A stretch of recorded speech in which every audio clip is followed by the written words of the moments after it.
Thank you very much. The 2019 provincial election was an important moment for Alberta. Albertans gave us marching orders to stand up for the province and fight to get a fair deal for Albertans in the Canadian Federation.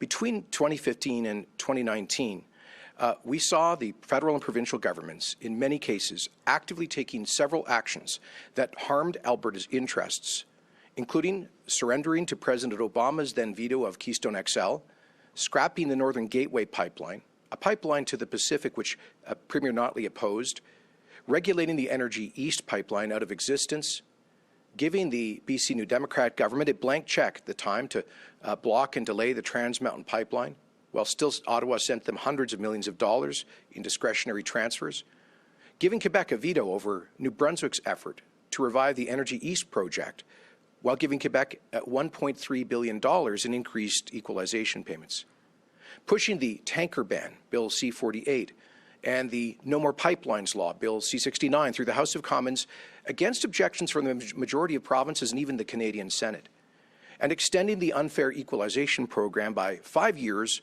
without giving Alberta a say. And so in 2019, Albertans decided they'd had enough, and they elected a new government, one that would not just fight on their behalf in Ottawa, but also to give them a voice, to let them put issues on the table that matter most to them, and to make sure their voices are heard far and wide. One of the biggest sources of frustration, at least in my conversations with Albertans, has been the fundamental unfairness of the equalization program.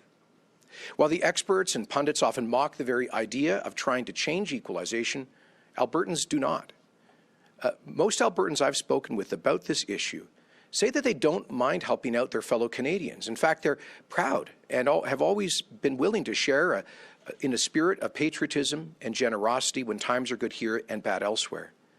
But when our generosity is met with hostility to our largest job-creating industry, and when the politicians who benefit from the hard work and resources of Alberta turn around and cut us off at the knees, blocking pipelines and imposing policies that damage our economy, well, that's where Albertans will draw the line.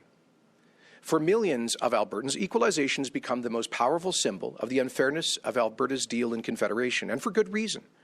Under this flawed program, Albertans continue to send billions of dollars more every year to Ottawa than they get back in return, even when our economy is hurting and the economies of the recipients are booming. And that's why we are taking bold action to allow Albertans to be heard through a clear and simple referendum question.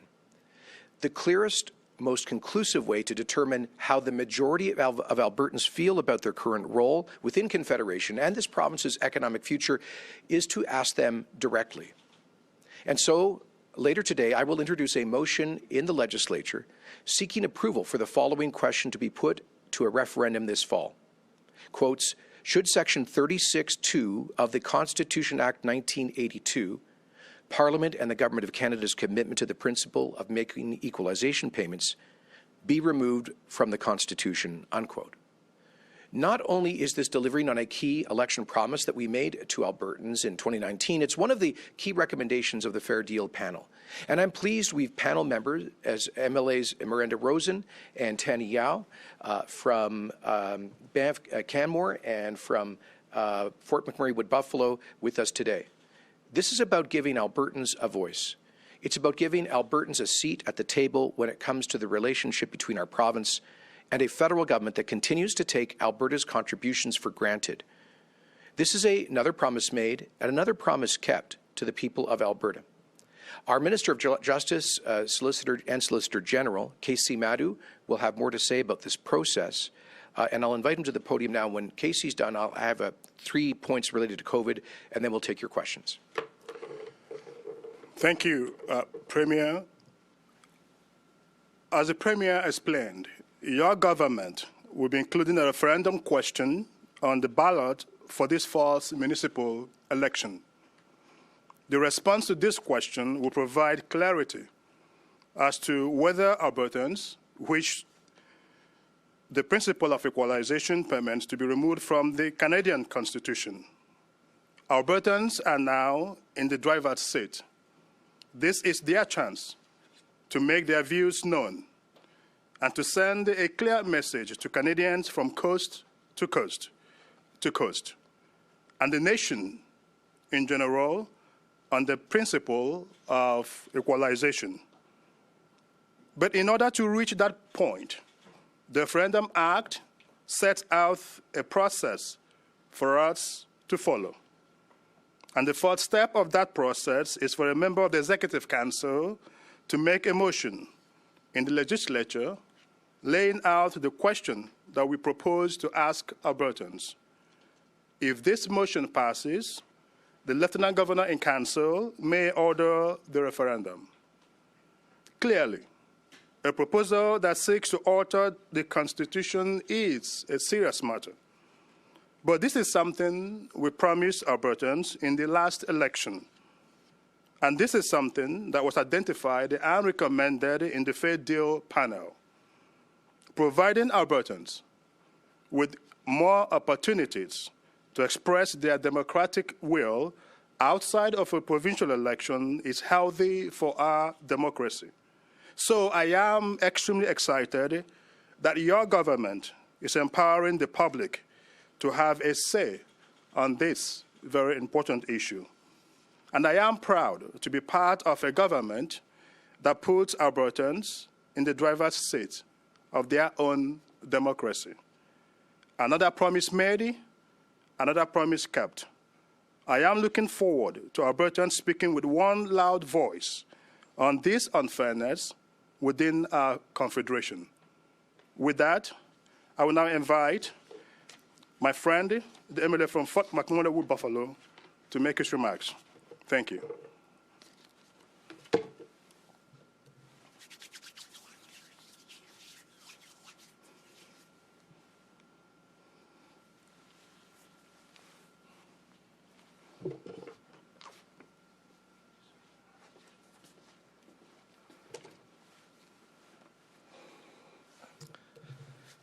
Thank you all so much for being here today.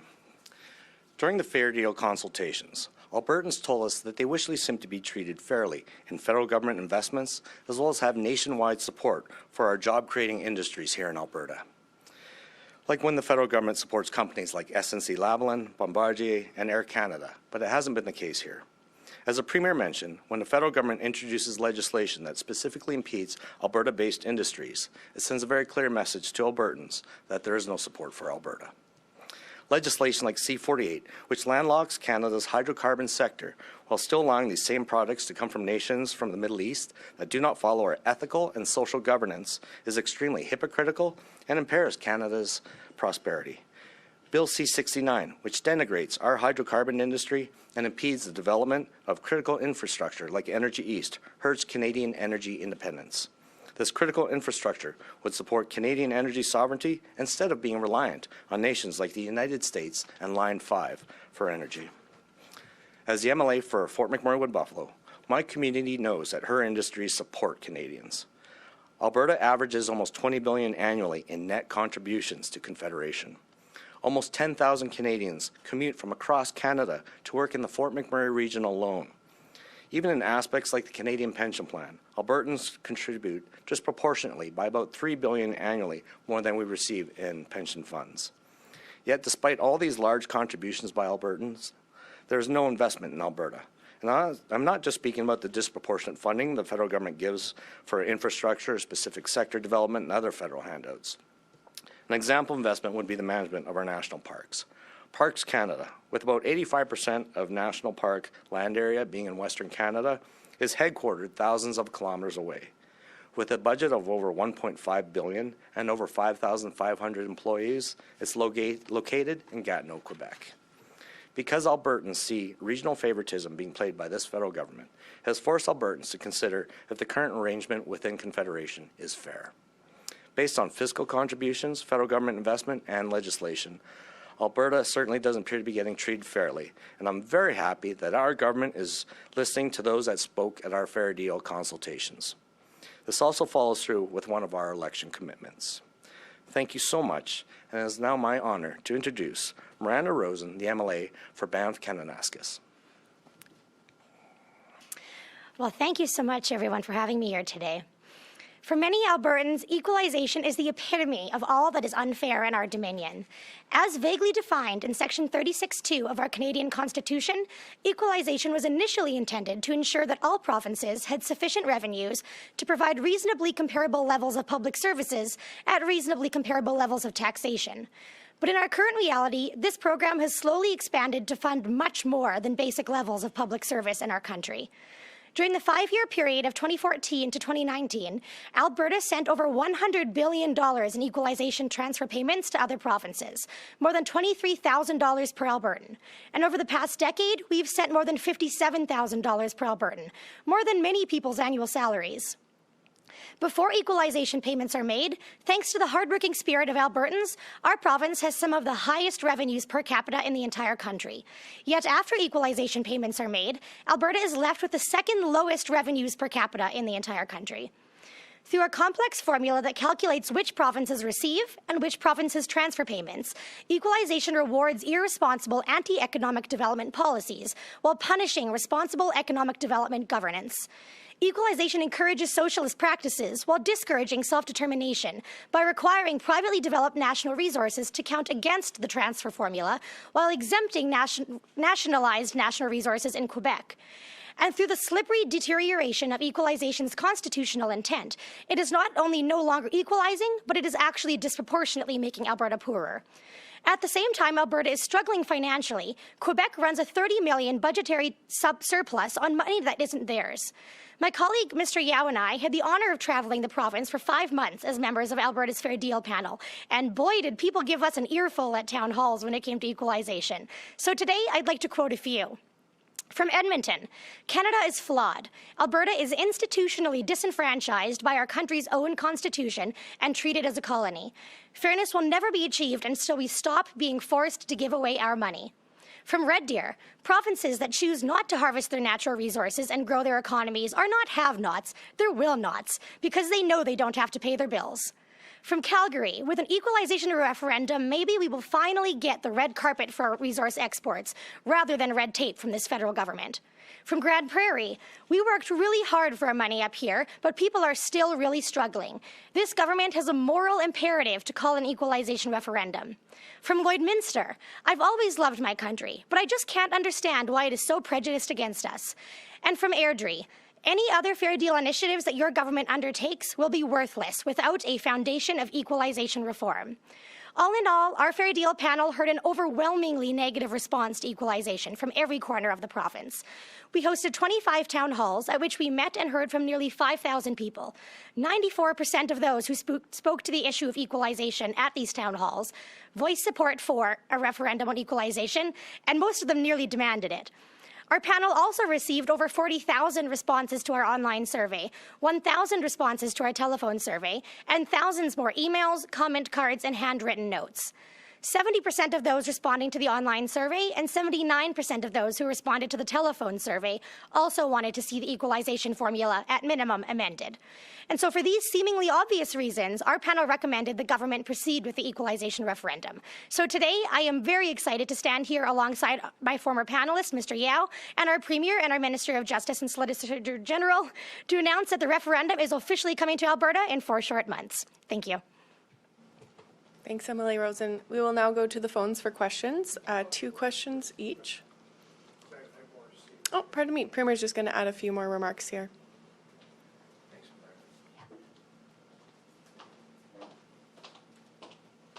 Thank you. And we'll get to questions in just a minute. I just a couple of COVID-related points I wanted to make first. I've been asked recently, a number of our members of the legislature have also been asked by business operators if we are proceeding with moving to phase 2 of the Open for Summer plan, which we have scheduled for June 10th, and they're looking for certainty. So I want to be very clear about this. We had confirmed in a news release last week that we are moving to phase 2 of the Open for Business plan this upcoming June the 10th. It was predicated on us achieving 60% of the eligible population having received a first dose of a COVID-19 vaccine with a 2-week lag, and we are now well past that. We're now at, by the end of today, probably 67%.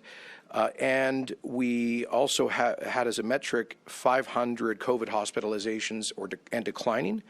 And as of last night, we were at 351 and declining. The numbers continue to go very much in the right direction. In fact, I believe we'll be reporting later this afternoon that we recorded 163 new COVID cases yesterday, which is the lowest number, I believe, since early October, so for about 9 months.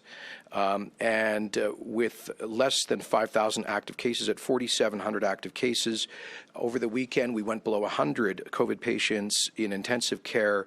And I just want to say thank you to Albertans for making this possible. Thank you for your diligence, and thank you for getting signed up to get the vaccines. On that point, we are seeing diminishing demand for the first dose of the vaccines. We have only 100,000 bookings over the next 7 days. And for us to reach the 70% threshold that will trigger our full Open for Summer plan 2 weeks after, we need about 115,000 more people to get their first dose of vaccine. So we're getting to that critical point right now where every additional person who decides to get the first dose is going to be able to accelerate the full openness of Alberta. So if you've been holding back for one reason or another, now is the time over the next week to get the jab so that we can move forward more quickly with the full Open for Summer plan.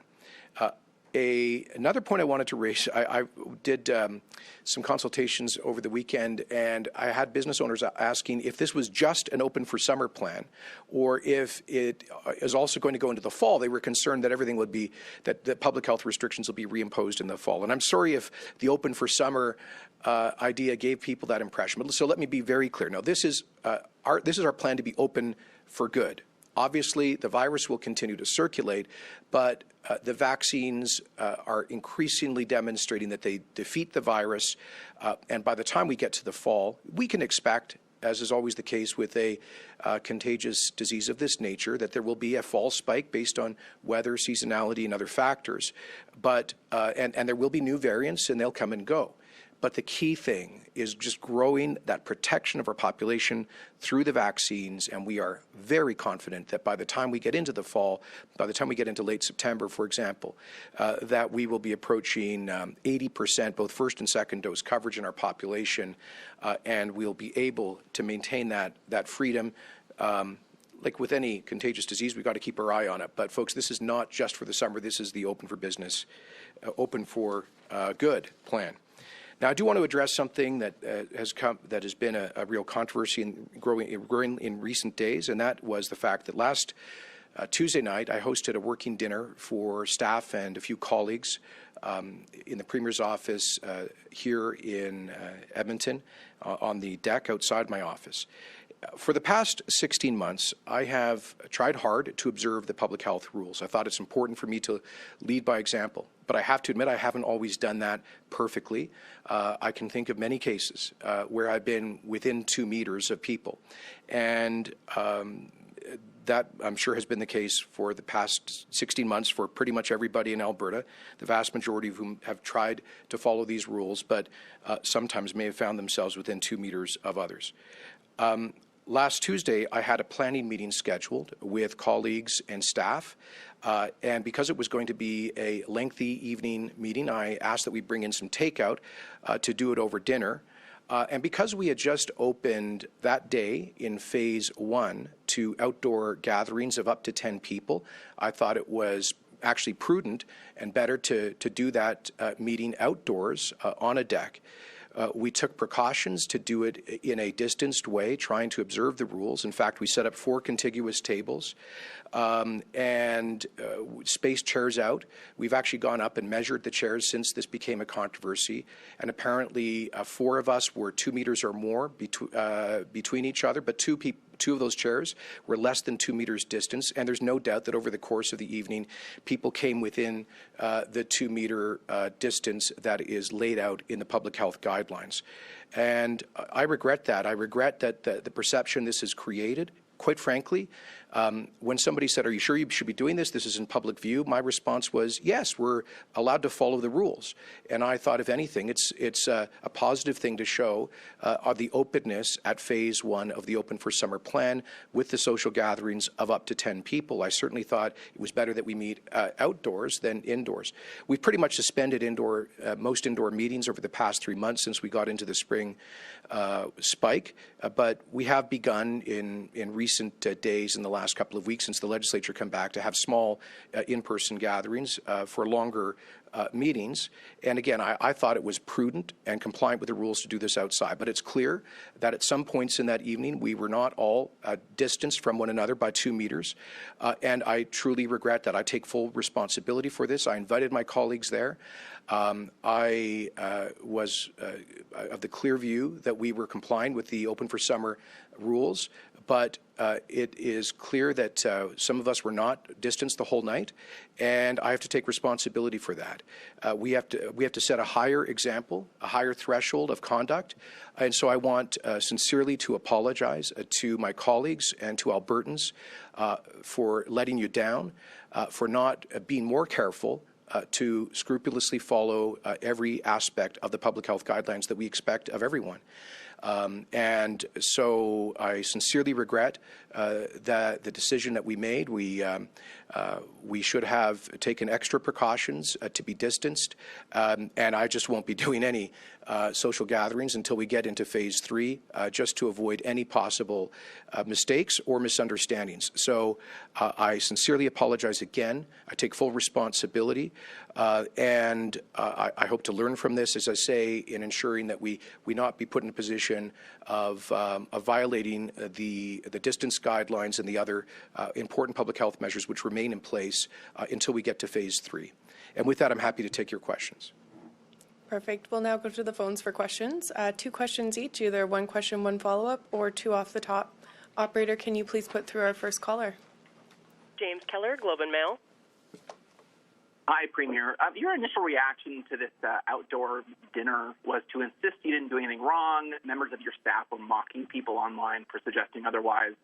And you handled the issue of the international travel at Christmas essentially in the same way. So how do you expect Albertans to believe that this apology, or really any other apology that follows this playbook, is actually sincere? Well, I'll just restate what the point I've made, which is that I knew if we were doing this outdoor gathering in full public view, in the understanding that we were complying with the rules, and particularly given the 10-person outdoor gathering rule that which we brought into effect on Tuesday morning. And I've been encouraging Albertans to move things outdoors. I honestly believed it was better to meet outdoors than indoors. I've held many meetings on that deck over the course of the past 16 months. And none of those had been controversial. We always try to do that in a socially distanced way. And so, but I've heard people clearly. I've heard from caucus colleagues and others. And we've gone back and reviewed this and realized that not everybody was maintained the 2-meter distance throughout. And recognizing that, I'm apologizing for that fact. In terms of, the fact of the matter is that people are permitted to do social outdoor gatherings of up to 10. The rules ask that they maintain that distance. We should have been more careful to do so, and I apologize that we didn't. Do you have a follow-up, James? Yeah, you didn't apologize. So your culture minister asked you to also apologize for your comments about cancel culture, just given the news last week. Can you explain what circumstances you'd be fine with renaming buildings and the like? I'm thinking of the Grandin LRT station in Edmonton, or renaming the Langevin School in Calgary. Is that cancel culture? How far does that go? Well, I'm just going to refer back to the answer I gave to a question last Thursday, I believe, as well as I took some questions on this on the Roy Green show on CMHL and the Chorus Radio Network yesterday afternoon. I think I've spoken to that extensively. I have also spoken extensively to, including in my speech a week ago today in the legislature, on the terrible tragedy and the wickedness of the Indian residential school system. of the unmarked graves that were found recently in Kamloops, of those children, their families, and all of the hundreds of thousands of others who they have come to represent. This is, I believe, the most, the darkest mark in all of Canadian history, and it lasted for the better part of a century under multiple governments. It was a policy implemented by, with a widespread political consensus, a multi-partisan consensus involving civil society, the churches, and local communities. Just as provincial governments were involved in the 60s scoop, which was kind of an echo of the Indian residential school system. All of that is a deeply tragic history from which we must learn, which we must embed in our history education and in our collective memory. And it also impels us to redouble our efforts at reconciliation. So those are, we've all been prompted, I think, to a renewed commitment to that in light of the tragic discovery of these unmarked graves last week. And at the same time, my remarks about trying to kind of efface from our history many of the central figures in building Canada, I think are continue to be true, and those comments were actually echoed by a Liberal Indigenous Relations Minister Mark Miller last week, and so I would say that the recognition of the terrible evil of the Indian residential schools, the formal Government of Canada apology, the compensation, the Truth and Reconciliation Commission, and all of the other work that is underway must continue. But that should not lead us to efface most of our history, and I'll just refer back to the comments I've made about that in the past. Operator, can you please put through our next caller? Bill Fortier, CTV. Hi, Premier. You admit that distancing rules were broken non-intentionally, and I'm curious how you can expect Albertans to understand, remember, and follow the rules as you've asked them multiple times if the Premier and the Health Minister apparently can't. Well, actually, he and I were seated more than 2 meters apart, but a couple of the 6 seats were closer than that. What we've always asked is that people do their best. I don't think anybody's walked around for the past 16 months with a 2-meter yardstick. I find myself in lots of circumstances where I am at gatherings and find myself less than 2 meters from people. I was just in front of one of your TV cameras on Saturday at the vaccine clinic in Northeast Calgary, where a number of the wonderful local volunteers doing brilliant work came to chat and explain to me what they were doing, and I'm pretty sure we were within 2 meters of one another. Often that gets me into what I call the COVID two-step, where I kind of back up and people naturally come within a discussion distance. That I can think that's happened for me dozens of times over the past 16 months. So we've never asked people to walk around with the 2-meter rule stick. We've asked people to exercise good judgment and discretion. We tried to distance out. There were 4 tables there, 6 people spread around. But we should have done better. That's clear. In retrospect, we should have made it impossible for us to be within 2 meters of one another, and I regret that we didn't take that extra precaution. Do you have a follow-up, Bill? Yeah, just a quick one, and forgive me if I misheard this. I thought I heard you say that this dinner, as you called it, last week, did you say it was a meeting, that the decision was made to take a meeting outside? And if so, what appeared to be a bottle of whiskey was on the table. So if it was a meeting, I'm wondering if it's customary and normal to have a bottle of whiskey at a meeting. Somebody gave me one for my 30th birthday. It was scheduled as a business meeting. I decided to take it outside, and in fact, I did so because I thought this could be seen as a social function. We have a total ban on indoor social functions. It was a gathering to discuss government business. That's what we did for 3.5 hours or more on a range of important public issues, and I thought it was in an excess of caution best to do that outdoors, where the chances of transmission are radically lower than indoors. Again,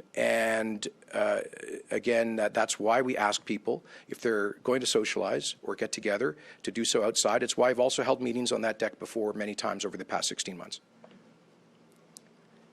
Operator, can you please put through our next caller? Dean Bennett, Canadian Press. Hi, Premier. So I'm trying to understand what happened last week. You were pretty careful in what you said.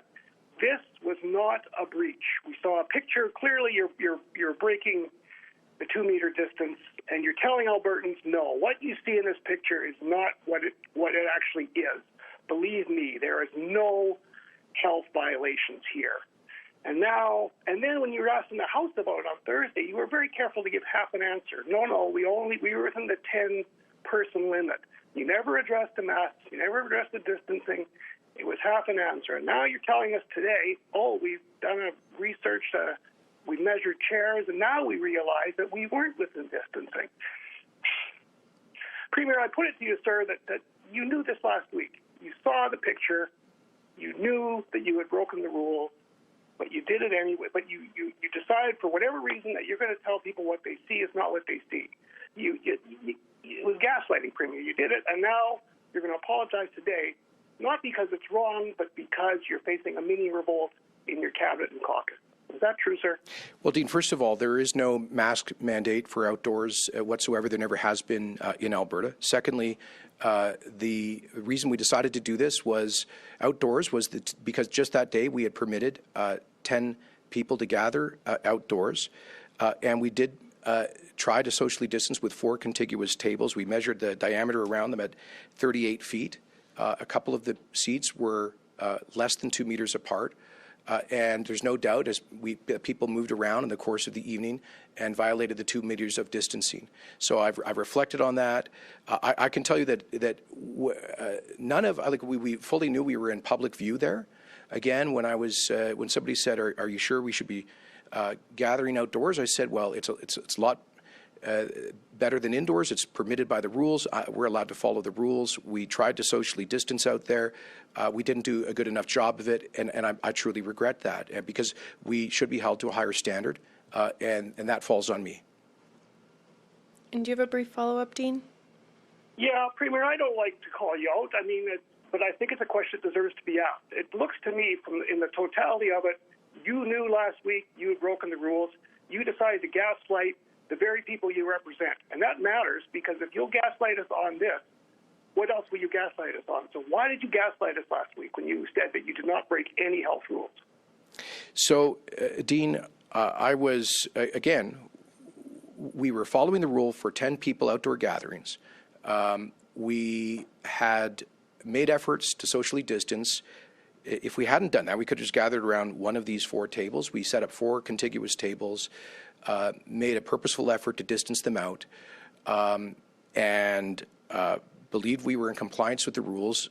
We've taken a closer look at this. We've heard from people, and that's why I acknowledge that the social distancing rule was not perfectly followed throughout the evening, and that is for which I accept responsibility and for which I apologize, because we are expected to be at a higher standard. I will say this, Dean, you can go back and I'm sure find lots of pictures. I'm sure people are already looking over the past 16 months and find me at lots of different events where I am within 2 meters of other people. And so I think that is one rule where I and other Albertans have generally tried to be conscious of it and follow it, but probably haven't done it perfectly for the last 16 months. And so I don't want everybody in Alberta to get out there and think that they're in gross violation of the rules if at some point they were 1.5 meters away from somebody at an outdoor function, for example. But we should be kept to a higher standard. I recognize that, I'm acknowledging that, and I'm apologizing for the fact that we didn't meet that standard last Tuesday. All right, and looks like we have time for one more question. Operator, can you please put through our last caller? Audrey Neveu, Radio Canada. Hi, Premier. Thank you for taking my question. I have a question for you on equalization, if you can answer in French and in English, please. On the motion, if the referendum goes ahead and your government is binded by that, but on what steps exactly? What is it? Does it have to do? I'm sorry, could you just clarify? You were asking what do we have to do to make the referendum happen? No, if the referendum goes ahead and the results come back that Albertans want you to remove that section from the Constitution on equalization, it says that your government it's a binding referendum, but what are you bound to exactly? Sure. What steps would you have to do afterwards? And you'd like that in English and French, right, Audrey? Yes, please. Okay. Thank you. So first in English,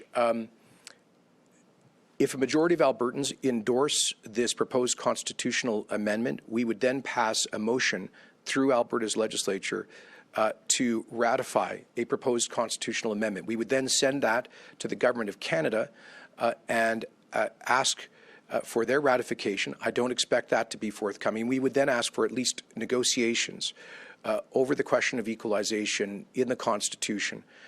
Our judgment is that based on the Quebec secession reference of the Supreme Court of Canada from 1998, that the Government of Canada, a positive vote on a proposed constitutional amendment, if it has a clear question and a clear majority of Albertans vote in favour of it, that those meet the threshold of the Quebec secession reference to compel the Government of Canada to engage in good faith negotiations with Alberta about the proposed constitutional amendment. So essentially, it would lead to legislative ratification of the decision of Albertans seeking that constitutional amendment.